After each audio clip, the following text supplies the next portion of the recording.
ఇప్పుడే బర్రెలను బయట కట్టేసిన చూస్తారు కదా, అన్నిటిని అయితే కట్టేసిన. మన దగ్గర ఒక ఆవు ఉండే, ఆవును అయితే రీసెంట్గా తీసేసిన. ఎందుకంటే అది బయట మేయనికి ఇబ్బంది పడుతుంది, ప్లస్ మళ్ళీ ఆవు దొడ్డుగా అవుతలేదు కాబట్టి వాళ్ళకి ఇచ్చేసి వచ్చేసిన. 3 నెలలు మేపినాం. మన దగ్గర ఎంట కనబడుతున్నాయి కదా. ఈ వీడియో దీనికి ఏంటంటే, ఈ వర్షాకాలంలో ఎట్లుంటుంది అన్నట్టు వర్షాకాలం అని కాదు, ప్రతి కాలం ఒక ఇబ్బంది ఉంటుంది.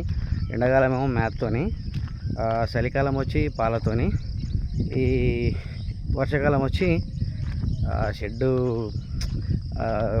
పని వారికి గొయ్యకలు. ఈ వర్షాకాలం అంత ఇబ్బంది ఏడుండదన్న. షెడ్డును చూస్తే అయితే అసలు అవి తోకలు కొట్టి మనకి మేకప్ వేస్తుంటే మళ్ళా ఆ మేకప్ చేసుకోలేక ఎవరి దగ్గర పోయి 10 మంది నిలబడితే మన దగ్గర మల్లెపూల వాసన వచ్చినట్టు వస్తుంది, పెండ వాసన. దగ్గరికి అంటే మనకే అనిపిస్తుంది అనమాట, రే వీళ్ళ దగ్గరికి వెళ్తే వాసన వస్తుందేమో అని. ఇక మళ్ళీ రెడీ అయిపోయినా మనం మళ్ళీ బర్రెల దగ్గర రాక తప్పది. నా దగ్గర ప్రజెంట్ అయితే తెలుసుగా, నేను పెద్ద 3-4 చిన్నవి ఉన్నాయి, ఇవే ఉన్నది.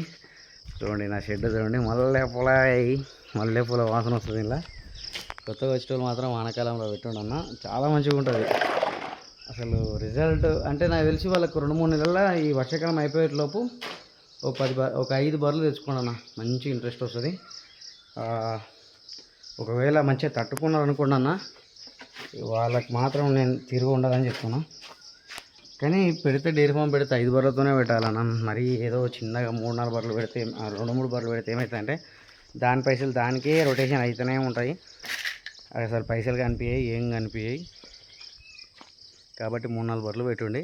షెడ్ మాత్రం ఈ రకం అవుతాయి. మంచిగా ఉంటే చెప్పలేము, మంచిగా ఉన్నా కానీ ఈ వర్షాకాలం మళ్ళీ టాయిలెట్ వస్తుంది కాబట్టి షెడ్ మొత్తం ఇట్లనే అవుతుంది. ఏదో మీకు అంత క్లారిటీగా ఉందో లేదో చూస్తే తెలుస్తుంది రొచ్చ ఎట్లుందో అనేది. మీకు దగ్గరికి వెళ్ళి చూపిస్తా ఫ్రెండ్స్, ఎంత మంచిగా ఉంటుంది రొచ్చ అనేది. ఇలా రోజు ఆడుకోవాలి. నేనైతే ఇలా రోజు ఈ బురదలీలలో మనం ఎంతసేపు ఉంటే మనకు అంత అమౌంట్ వస్తుంది. అంత అమౌంట్ వస్తుంది అంటే ఈ పెండ తీసి పక్కేసినట్టుగా పెండ కుప్ప అమ్ముకుంటే పైస వస్తుంది. ఇలా ఎట్లా అంటే దిగినామనుకున్నానా, ఇక డైరీ ఫామ్లోకి వచ్చిన తర్వాత పెట్టిన తర్వాత మనమే చేయాలి. వేరే పెట్టి చేపిస్తా నేను ఏదో సెంటు కొట్టుకొని తిరుగుతున్నాం అనుకో, నీకు సెంటు పడుతుంది. నీకు తోకలతో నేను సెంట్ వేస్తాయి మంచిగా. నేను ఓపికతో ఉంటే మాత్రం ఖచ్చితంగా మనకే అమౌంట్ మిగులుతుంది. లేదు ఎవరో లేబర్ని పెట్టుకొని చేస్తుంటే మాత్రం అమౌంట్ అయితే నాకు తెలిసి మిగిలేదు. ఇంకోటి, పుట్టిన దుడ్డ పిల్లలను ఖచ్చితంగా కాపాడుకోవాలన్నా. కాపాడుకున్నాం అనుకో ఇక నీకు తిరుగు ఉండదు.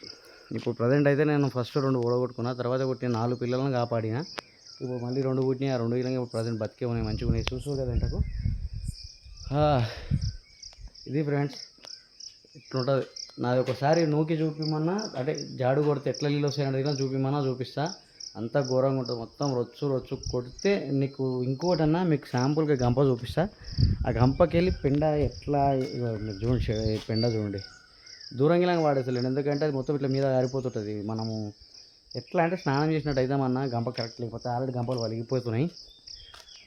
స్నానం చేసినట్టు అవుతుంది. ఈడ డైరీ ఫామ్ అంటే ఈజీ అనుకున్న చెప్తున్నా. ఏదో 2 బర్రెలు తెచ్చి కట్టేసి పాలు పిండి అమ్ముకుందాం అనేటోళ్ళకి చెప్తున్నా. అనుకున్నంత ఈజీ మాత్రం ఉండదన్న. పొద్దుగాల పూట లేవబుద్ధి ఇట్లా కాదు. ఒక్కడుంటే మాత్రం నేనైతే మా ఈడికి మస్తు సార్లు చెప్తున్నా, ఒక్కరుంటే మాత్రం డైరీ ఫామ్లోకి రాకుండి కుల్ల. ఎందుకంటే దీంట్లో ఒక్కరితోనే అయ్యేది కాదన్న. ఒకరోజు నేను రెస్ట్ తీసుకుంటా, నువ్వు అన్నికే లేదు, ఒకరోజు రెస్ట్ దొరకదు ఇంట్లో. ఇప్పుడు పాలు పిండి ఇప్పుడు నాదే చూస్తారు కదన్న, డైలీ నేను వీడియోలు అప్లోడ్ చేస్తున్నాను. ఎందుకంటే వచ్చేటోళ్ళకి కొంచెమన్నా ఉపయోగపడాలి, ఎట్లుంటుంది అనుకున్నంత ఈజీ ఉంటుందా లేదా అనేది. ఏదో కొత్తగా పెళ్లి చేసుకున్నాక ఏదో అంటారు కదన్న, అంటే అప్పుడు హుషారులో ఉంటాం. తర్వాత సంసారం అనేది ఏంది, ఎట్లా అవుతుంది, ఎన్ని పైసలు ఖర్చు అవుతున్నాయి. ఇంట్లో అయితేనా నేను నాకు ఇప్పుడు ఎంత అమౌంట్ వస్తుంది, నాకు ఎంత మిగులుతుంది అనేది మీకు నేను ఒక వీడియో క్లారిటీగా చేస్తాను ఈరోజు. అసలు అప్పుడు మీకు అంటే కొంచెమన్నా అనుభవం వస్తుందేమో అని, ఎవరికైనా ఉపయోగపడుతుందేమో అని చెప్తున్నాను. ఎక్కువ సొంతంగా పెట్టుకున్న వాళ్ళకి ఏం ప్రాబ్లం ఉండదు, కానీ నా తీరు అప్పు చేసిన వాళ్ళకి మాత్రం ఉపయోగపడుతుంది, 100% ఉపయోగపడుతుంది. Thank you, bye friends. Subscribe చేసుకోండి. ఎవరైనా ఒకవేళ చూస్తే మంచిగా అనిపిస్తే లైక్ చేయండి ఫ్రెండ్స్. నిన్న మన సబ్స్క్రైబర్ రాజాని వచ్చిండు, నాకు చాలా హ్యాపీ అనిపించింది. కానీ నేను ఏం చేయలేకపోయినా అన్నకు. అంటే నా విలేజ్ చూసిండు, మంచిగా ఉంది మీ దిక్కు వెదర్ అన్నాడు. కానీ మన షెడ్ ఏమో గిట్ల ఉంది. Okay, bye friends.